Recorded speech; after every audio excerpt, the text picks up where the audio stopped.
د صدیق بلال د صدیق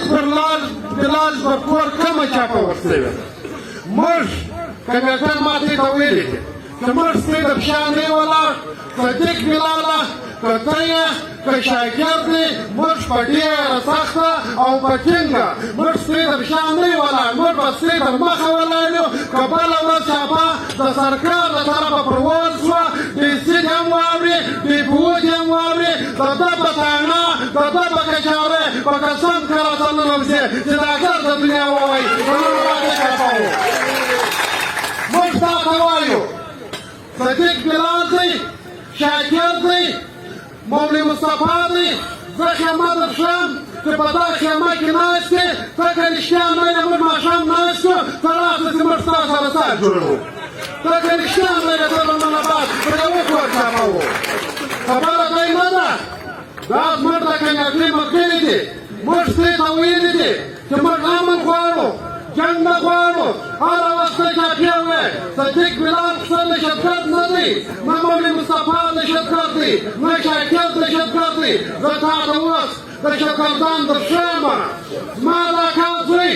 حبیب رحمان چې دهشتګردان وویستئ په شهادت یې ورسوئ ستا د نیوي دشمني وو تا تر اوسه هغه خلک ګرفتاره کړي دي تا تر اوسه هغه خلک نیولي دي زموږ د دا چمن د پلوز شپایي ما ډېر غټ کوز شو سفر محمد د دهشتګردان د خوا پر شهادت ورسېدی تا تر اوسه ګرفتاره کړي دي کوم شرم لرې کوم حیا لرې چې ته د دغه مظلومه د دغه صدیق بلال د شاکر په دا کورو په شونډو کې ته ګرځې دا په خدای که په پښتانه کې دا شته د صدیق بلال که مولوي مصطفی هر وخت تا وغوښته موږ ګرده په دانه به ننوځو موږ سره به کښېنې دا به نه کښېږده د خلکو پر کورونه چاپوې او دا کورونه موږ ډېره سخته خوا به نه وو جوړواخه دغه د چمن لیویس د چمن پلوس دا چا په شهادت ورسول د هغه یو سړی تا ته نه ګرفتاره کړی دی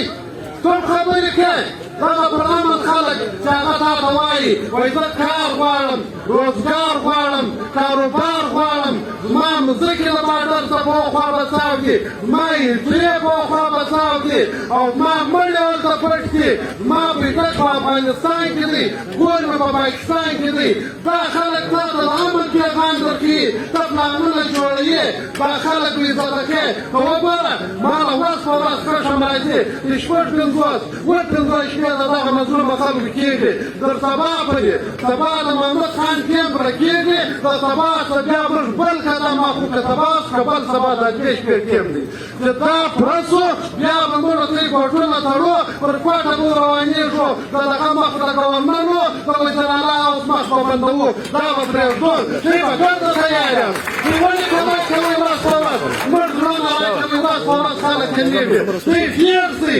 کمېږي نه زموږ ژوند ډېر سخت دی موږ ته هره ورځ دمکې راکېدل او زموږ ملګري وګوره چې هره ورځ یې پر کورو چاپي دا خورا یو پر کور نه کښېني زموږ سره به راخېمو کې په توره شپه نایت په رایخو کې مګر کشتې د دغه شپې دفاع کوي دا قوسالله دی دا صادق دی دا کاریندارلار دی مولوي منان صاحب دی عطاالله دی عبدالرزاق مسافر دی موږ ټول درسره یو یو موږ کش کړو یو په بل خوا بدو موږ ستا پر یوه چاپه یې موږ ډېرک بیان ولګو د دې موږ په سخته مزاحمت کوو که چېرې تا خلک ګرفتاره کول اخري خبرې مې دا دي دې به ذهن کې لوټ کړي د دې پرېراکه چاپه وان شوه بیا به په دانې او په جونا موږ ګرد ورننوځو بیا به دوی زموږ سره بېزاره چې ګرد ورځو که نه ورځو تیاري وکړئ اخري خبره کوم در پاسپورت اداره درته کوم پاسپورت